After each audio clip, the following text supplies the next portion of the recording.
Kota Madinah itu kalau lagi musim dingin, dinginnya luar biasa, sampai menusuk tulang itu. Di udara yang dingin di kota Madinah masa Rasulullah Sallallahu Alaihi Wasallam, tiba-tiba Rasulullah subuh itu kedatangan tamu istimewa, dan tamu istimewa itu membuat Rasulullah kaget, membuat Rasulullah terkejut. Ternyata yang datang itu adalah malaikat maut. Assalamualaikum ya Rasulullah. Waalaikumsalam warahmatullah. Rasulullah kaget dan bertanya, ada apa gerangan pagi-pagi seperti ini? Di udara yang dingin itu ternyata Rasulullah keringetan karena kedatangan malaikat maut.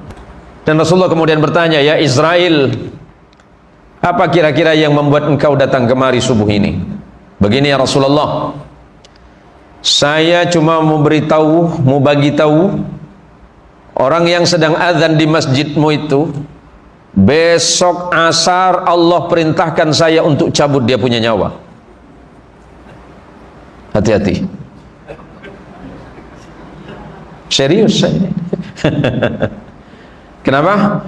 Ya Rasulullah, besok menjelang asar nyawa orang itu saya cabut sesuai dengan perintah Allah kepadaku. Baik. Tapi kemudian Rasulullah berpikir, ada apa gerangan malaikat ini memberitahu atau bagi tahu untuk saya bahwa muadzin saya yang ada di masjid itu akan dicabut nyawanya menjelang asar. Setelah itu Rasulullah berangkat ke masjid. Sesampainya di masjid, orang pertama kali yang dilihat Rasulullah adalah yang azan tadi. Hati-hati besok azan subuh ya. Dalam fikiran Rasulullah, ya Allah, sahabatku ini adalah azan subuh yang terakhir. Karena sebagaimana yang disampaikan oleh Israel, nanti asar atau sebelum asar nyawanya akan dicabut. Selepas itu menjelang zuhur, semakin dagdikduk hati Rasulullah, semakin khawatir Rasulullah. Dan Rasulullah memang masih mendengar azannya sahabat ini. Allahu Akbar, Allahu Akbar. Rasulullah berkata dalam hati, sahabat, ini adalah azanmu yang terakhir, karena nanti asar Allah akan mencabut nyawamu. Selesai itu, menjelang asar semakin khawatir Rasulullah Sallallahu Alaihi Wasallam sebagaimana yang dijanjikan oleh Israel. Tapi ternyata di saat asar, sahabat ini malah azan lagi. Rasulullah tersenyum dalam hatinya. Waduh, gimana Israel ini? Kan tidak mungkin ada malaikat bohong. Tapi kenapa berita yang dia sampaikan berbeda dengan kenyataannya? Tapi Rasulullah tidak menggubris itu. Sampai kemudian ternyata asar, orang itu azan lagi, sahabat itu azan lagi, lega hati Rasulullah. Selepas sholat asar kemudian Rasulullah memanggil Israel, ya Israel, datanglah kemari. Datang Israel, ya Rasulullah, labbaik wa sa'daik. Ada apa ya Rasulullah? Atas dulimu saya datang.